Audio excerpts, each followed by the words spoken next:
I got a new segment I want to introduce to you. It's called, you've heard of Tuesdays with Maury. This is Mondays with Vish. You guys don't know Vish, but you do know Vish. He used to be 49ers123456 on Twitter, which was one of the best Twitter followers out there. He had insight. He'd be on my Periscopes. He'd ask questions. I had him on last week. We had like a little segment for like 10 minutes together. My dad called me up, was like, who's that guy? He's good. I want you real quick. Vish hit me up a few months ago. We've been talking on the phone. He really knows football. We like to sort of talk about the Niners after practices or after games.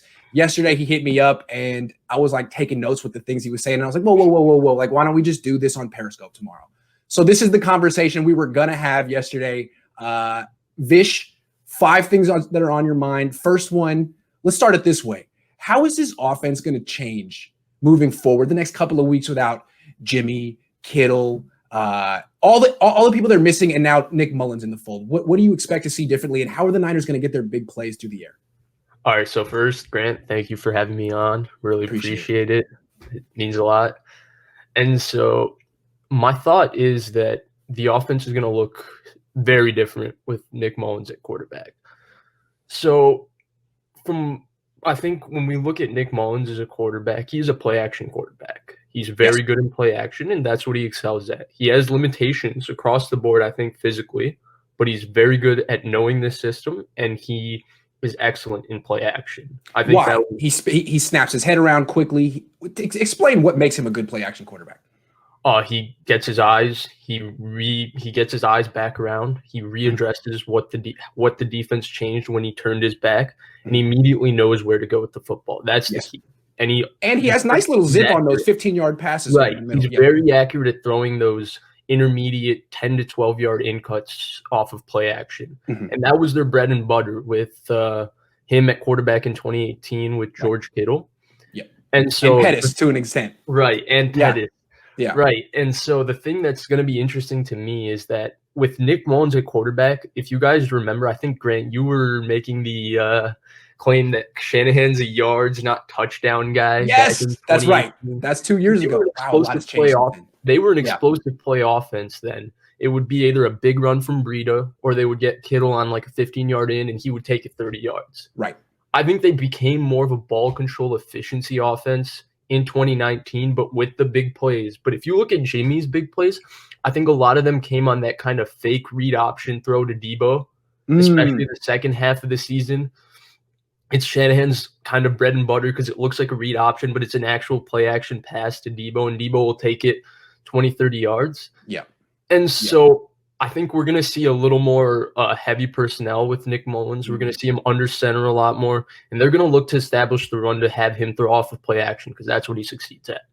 And I think we're going to see more downfield throwing because even though Nick Mullins technically doesn't have a stronger arm than Jimmy Garoppolo, he throws a pretty nice downfield ball, and it pairs up so nicely with the play action stuff anyway. And you know that defenses are going to load up to stop the run because they haven't seen Nick Mullins in 2 years. They're not going to come in afraid of him. They're going to make him prove what he can do. And like you said, why not go 2 running backs, 2 tight ends, and then play action over the top? That's the kind of stuff they did 2 years ago when he was the quarterback.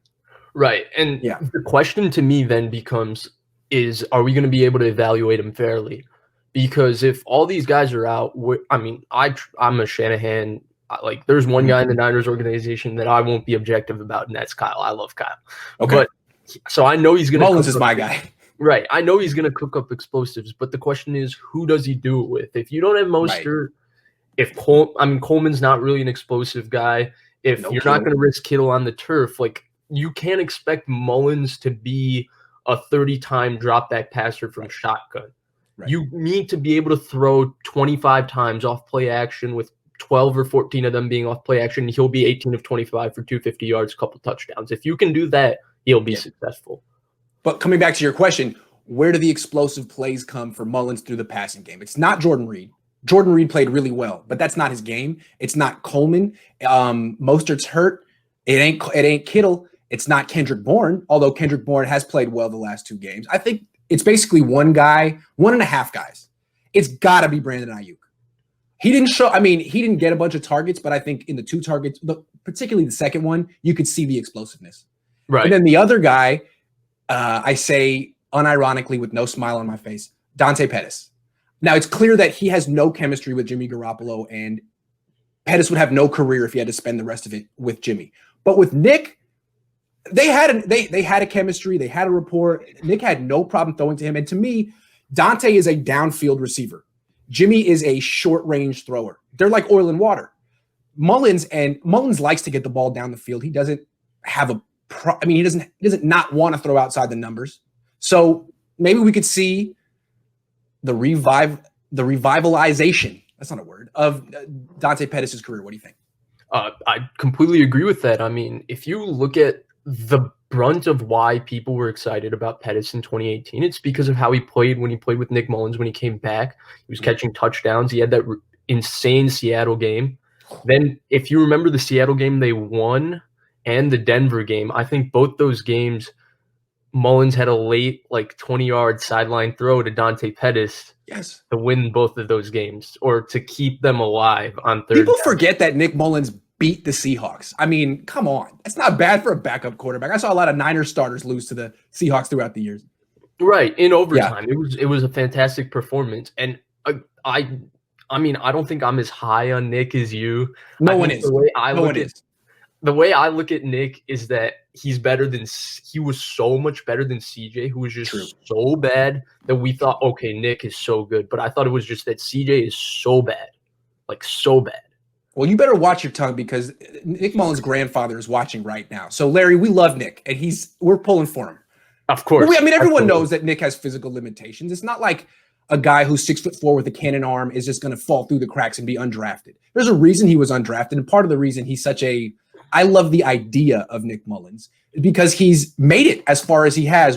He's living the American dream. He's living the American dream, and he willed it himself. Good for him. I love that. So, which brings me back to the greater point to me with Mullins is that I think Niners fans, if he has a bad game against the Giants, you're going to immediately jump to, hey, he's not it. But he's a backup quarterback. The pressure should be on Kyle. Yes. If Kyle does what Kyle can do, then the Niners should be fine, because he can create an offense that operates, that's comfortable for Nick Mullins to do the 2 or 3 things that he does really, really, really well. Look, I got to say something before we move on. I think Kyle Shanahan relishes the opportunity to put this offense together for Nick Mullins, because from Shanahan's perspective, the Mullins offense is more closely reminiscent of the Shanahan offense than the Garoppolo offense. He's had to change a lot for Garoppolo, and it works. But now with Nick Mullins, you're going to see bootlegs and all that kind of stuff. Jimmy can do the bootlegs, but for whatever reason, I don't think he likes to. Or what you don't see Shanahan call it for him as much. I think you're going to see it a lot against the Giants. And I think part of him also wants to show that he can win without Jimmy. Nothing against Jimmy, but no question. He's a competitor, right? Yep. He's a competitor, and he wants to show that. I mean, he's shown he can do it with Hoyer, Matt Schaub, and Robert Griffin, and Kirk Cousins, and all these guys, and he wants to show he can do it with Mullins. And I think they can, but I think that there has to be a couple of extra things that need to go right for them. And I don't think those things are on Mullins. I think those are on Kyle and just the health of the other players.